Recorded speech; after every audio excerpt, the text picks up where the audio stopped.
कृष्णाय वासुदेवाय हरये परमात्मने प्रणतक्लेशनाशाय गोविंदाय नमो नमः। आप सभी भक्तों को मेरा प्यार भरा राधे राधे। लोग सब जन्माष्टमी महोत्सव मनाएंगे, लेकिन हम लोग व्रत भी करते हैं। कई ऐसी बातें हो जाती हैं जिनकी वजह से हमें उस व्रत का पूर्ण फल नहीं मिल पाता है। तो मैं आप सबको कुछ नियम बता रहा हूँ, आप कॉपी पेन ले लें, उनको कुछ लिख लें। कुछ वस्तुएं ऐसी हैं जिनको आप लिख लें और उस नियम के जो मैं अभी बताऊं उसके साथ अगर वैसा आप उस तरीके से व्रत करेंगे तो आपको पूर्ण जन्माष्टमी के व्रत का फल आपको मिलेगा। और इतना ही नहीं, मुझे ऐसा लगता है कि जो भी आप मनोकामना के साथ में ठाकुर जी की उस अष्टमी का व्रत रखेंगे, जन्माष्टमी का, तो निश्चित ठाकुर जी आपकी प्रार्थना सुनेंगे। तो सबसे पहले हमको क्या करना चाहिए कुछ प्रमुख चीज़ें मैं आपको बता रहा हूँ।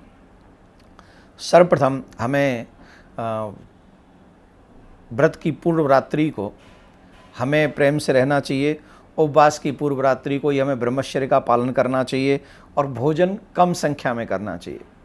मतलब जन्माष्टमी से पहली रात्रि को ही हमें भोजन कम संख्या में करना चाहिए और सबसे बड़ी बात है ब्रह्मचर्य का पालन करना चाहिए।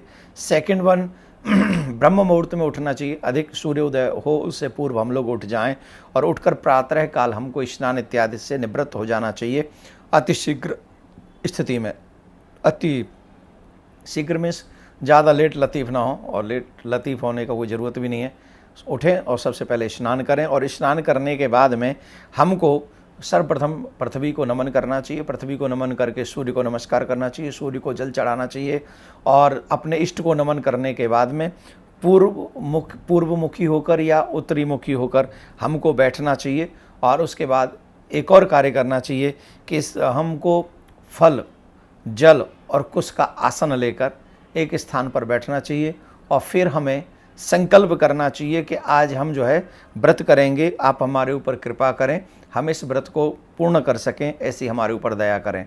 तो व्रत का संकल्प ले लें। क्या होता है, कई बार बिना संकल्प के हम लोग व्रत रहते हैं तो उसका फल हमें उतना नहीं मिलता है जितना मिलना चाहिए। तो व्रत रहने से पूर्व में हमारा ये काम होना जरूरी है कि प्रारंभ में स्नान इत्यादि के बाद सबसे पहले हम संकल्प लें, हमारा ये गोत्र है, मेरा ये नाम है, मैं इस व्रत को रख रहा हूँ, आप मेरे ऊपर कृपा करें कि मैं ये व्रत पूर्ण कर सकूँ। तो ये जरूरी है। मध्याह्न के समय जब हम लोग दोपहर में पहुँचें तो हमको काले तिल लेने चाहिए, काले तिल और जल लेना चाहिए। और ऐसा हम लोगों को कार्य करना चाहिए कि जैसे देवकी जी की सूती ग्रह का निर्माण हम कर रहे हैं, काले तिल के साथ जल में स्नान करा के ऐसी स्थिति बनानी चाहिए कि ये हमारे देवकी जी का प्रसूति ग्रह है, सूती ग्रह है, ऐसा हम लोग भाव रखें और काले तिल से ऐसी व्यवस्था करें।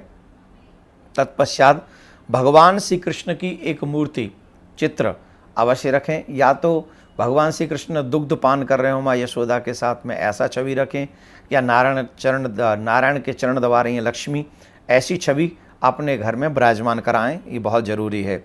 उसके बाद में बालक श्री कृष्ण की ही छवि होनी चाहिए, ज़्यादातर तो वही बेस्ट है, वही रखनी चाहिए। इसके बाद विविध विधान से ठाकुर जी का पूजन करना चाहिए, पूजन भी हम लोग करें। और देव की माँ वसुदेव जी इत्यादि नंद जिनके भी साथ उनकी छवि रखना चाहें आप लोग रखें। और फिर इस मंत्र का भी जाप आप लोग करें, बड़े प्रेम से इस मंत्र का जाप करें। प्रणवे देव जाननी जननी त्वां जातस्तु वामनः वसुदेवात् तथा कृष्णो नमस्तुभ्यं नमो नमः, नमस्तुभ्यं नमो नमः, नमस्तुभ्यं नमो नमः। अगर इस मंत्र का जाप आप लोग ना भी कर सकें तो हमको कृष्णाय वासुदेवाय हरये परमात्मने प्रणतक्लेशनाशाय गोविंदाय नमो नमः, इस मंत्र का जाप करें। इसके बाद रात्रि में जब 12 बज जाएँ, ठाकुर जी का प्राकट्य हो जाए, तो अधिकांश पूजन आपको उसी समय करना है। पंचामृत से अभिषेक करना है। वैसे तो आप घी का दीपक जला के रखें उस समय, और घी का दीपक जलाकर पंजीरी का भी भोग बना लें, और जो प्रसाद भगवान को बनाना चाहते हैं वो भी बना लें। तुलसी दल उसी समय डालें जब भगवान के समक्ष 12 बजे के बाद जब ठाकुर जी का प्राकट्य हो जाए उसके बाद तुलसी दल डालें, क्योंकि तुलसी पहले डालने से जो है व्रत जो फल है, भोग है, वो पहले ही लग जाता है और झूठा भोग भगवान को लगता नहीं है। तो जब ठाकुर जी के आगे आप उस वस्तु को समर्पित करें तभी आप सबसे निवेदन है तुलसी दल ठाकुर जी के सामने ही पधराएं। आपके उस भोग में। पंचामृत से अभिषेक करें। पंचामृत से अभिषेक करने के बाद में लाला को वस्त्र धारण कराएं, फिर शुद्ध जल से पहले स्नान कराएं, फिर वस्त्र धारण कराएं, फिर ठाकुर जी की आरती करें। और जिनको भी आस्था पे रात्रि को मेरा कार्यक्रम भी आएगा, यूट्यूब पे भी लाइव टेलीकास्ट होगा, तो आप सब उस समय भी हमारे साथ मिलकर ठाकुर जी का अभिषेक कर सकते हैं। इस व्यवस्था को आप अधिक से अधिक लोगों तक पहुंचा दें, जिससे व्रत का फल सभी को मिल सके। Happy Janmashtami all of you. Radhe Radhe.